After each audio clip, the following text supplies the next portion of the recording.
Okay, Andy here. I wanted to make a tutorial for this mail word skip. I've gotten some requests for it, and I've firsthand seen a lot of people who run the all chapters category struggle with trying to learn it. It is definitely the hardest, I would say it's the hardest sequence to do in the original game, maybe all of Outlast, and especially to do so optimally. So, here we are. As you saw before, I went through the entire route of how it looks so you can get an idea. And now I'm going to break it down into a couple parts and go over those and show collision and stuff, show my setups for it, and how I think when I'm going through it.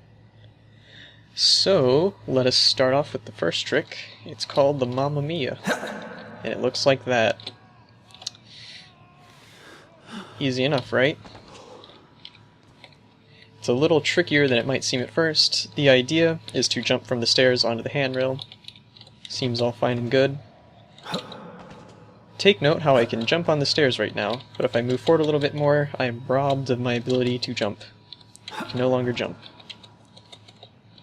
So, what you want to do is you want to run as close to the top of the stairs as possible before jumping, before you lose the ability to jump, and then jump onto the handrail.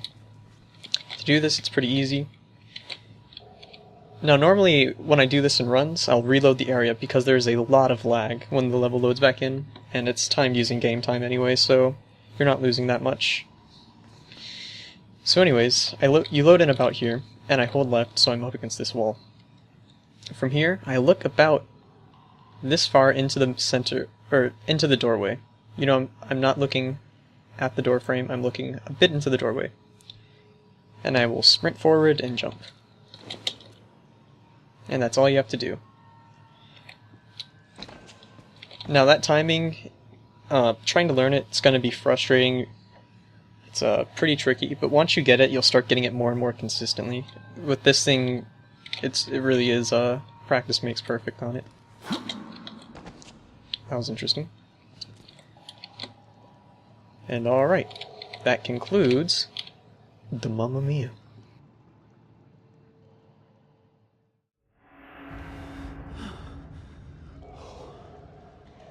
Okay, now that we've completed that, we're going to move on to this next bit, which involves getting on top of this hallway here and traversing all the way to the end of the level.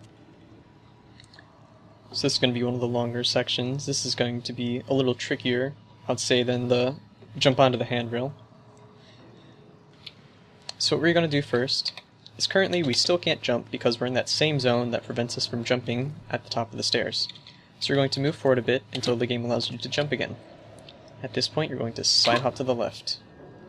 Now in front of us, we have this big old box here, and this prevents us from moving forward. So what we're going to want to do is hold forward and left and get into this corner, which will allow us to boost up.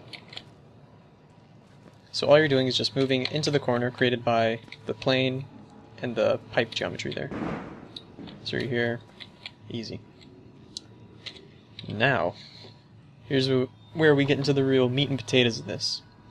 This is my own setup I came up with for this trick. It's definitely faster. I would say it's easier as well.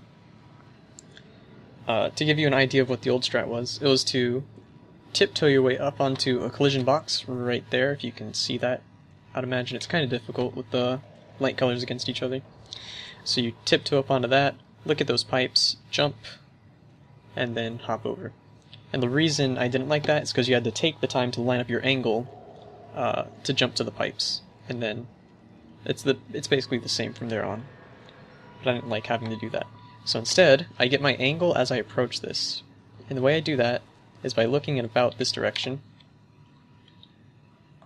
It's sort of, if you imagine a space between this this walker and this pipe here, I look a bit to the left of that as I approach.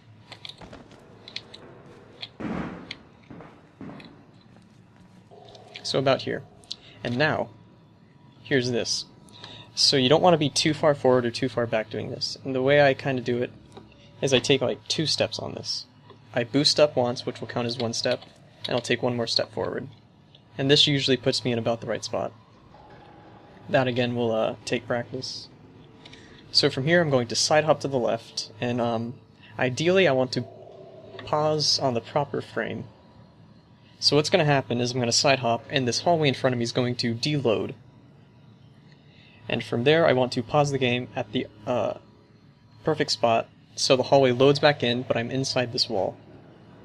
If I do it too early, the screen will continue to stay black. And if I do it too late, I'll be inside the hall.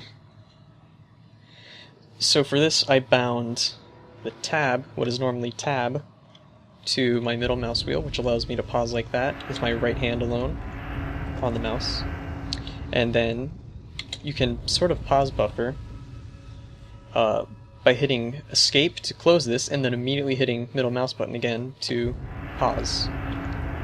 You can notice the game very slowly changing between frames, because it's ever so slightly advancing.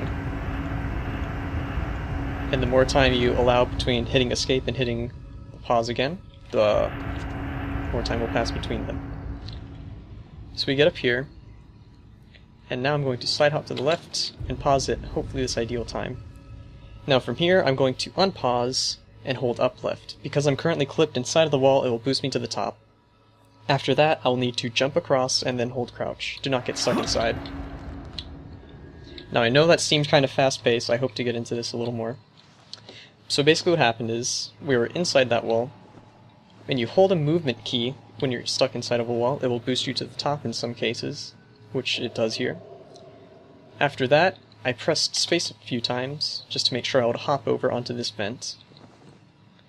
And then, here's the next cool part, is if you stay uncrouched long enough, the area above you will load in, and it can actually get you stuck, and that's not very fun. You'll actually have to reset as well. Or reload the checkpoint, rather.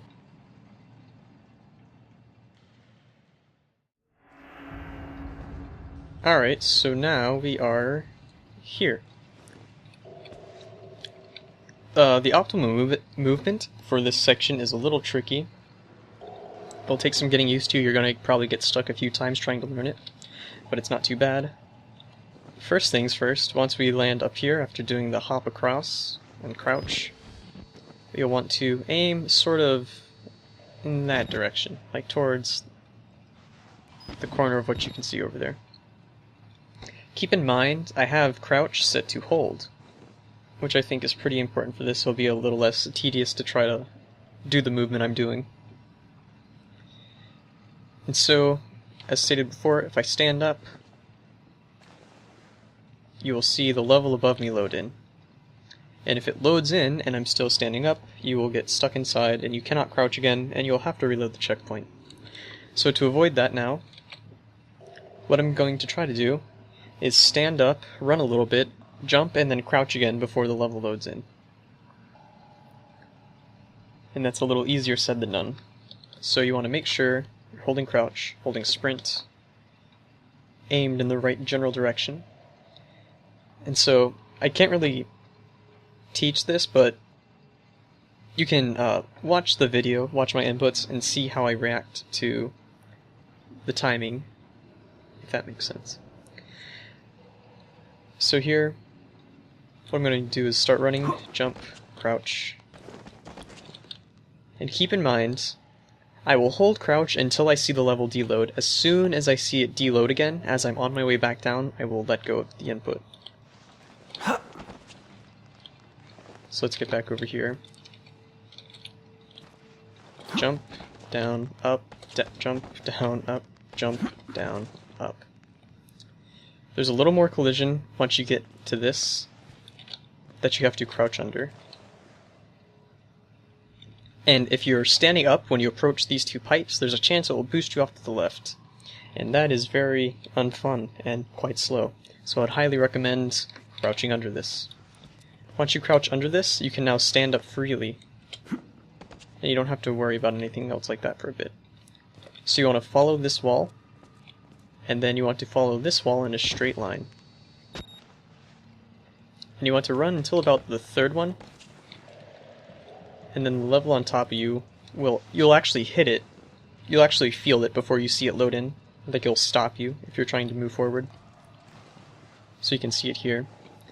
Keep in mind, if you're a little more to the left and you do this, it loads everything in, and it loads the fire in, and during that entire time you can't stand up. So stay closer to this edge, and it will load in kinda, and then go away.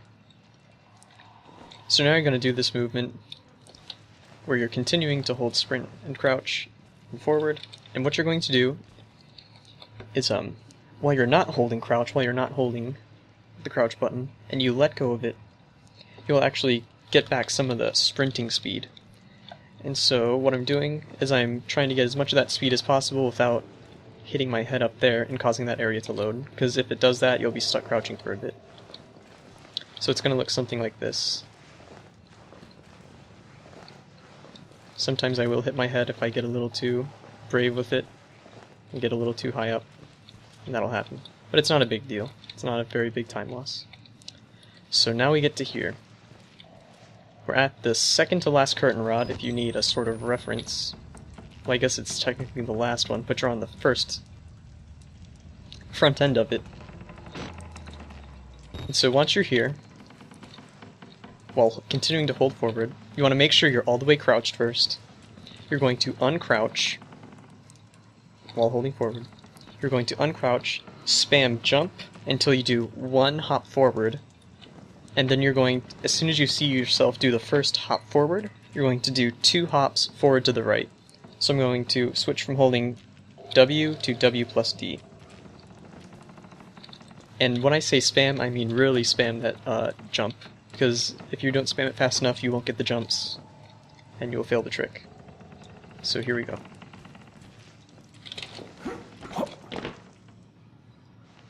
And with that, we land right in front of this debris, and end up in this last hall. Easy peasy. Okay, now we're on the home stretch of this trick. There's nothing really difficult to do from here on out, but there are some specifics you need to know about this that will help you with it. So what we're going to do now is clip through this wall, and then run to the end, and reload. So to do this, what I'm going to do is hold lean and forward at the same time in this corner. If you notice I hold lean, he sort of reaches through the glass somehow, and puts his arm around that wall. And so all I have to do to do the clip at this point is hold forward. But here's where it gets interesting. After you hold forward, you'll clip out. I release all those inputs, and I hold left. And the objective is to move through the hall and be on the left side of the door frame as the level loads in. As I think the level's about to load in, I'll start moving forward generally.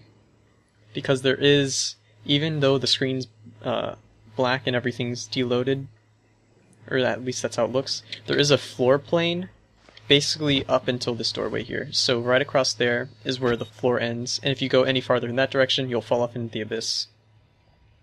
So this is a very safe way of doing this. It's almost impossible to mess up. So I'm going to hold forward, lean to the left with Q. As soon as I see the screen black out and I see myself performing the clip, I will hold left. And then, once I get the feel for when the level's about to load in, I will move forward again. Clipping out, left, forward. Easy as that. Now, a couple things can go wrong here. The first of which is you don't hold forward enough, like you're just not moving at all. It would be very unlikely, but you would get stuck in this wall, you would probably have to reload. Another one, if you don't move forward enough, or move left enough, and start moving forward, you can get kind of stuck in the ground here. Like you start to fall, but then the level loads in anyways.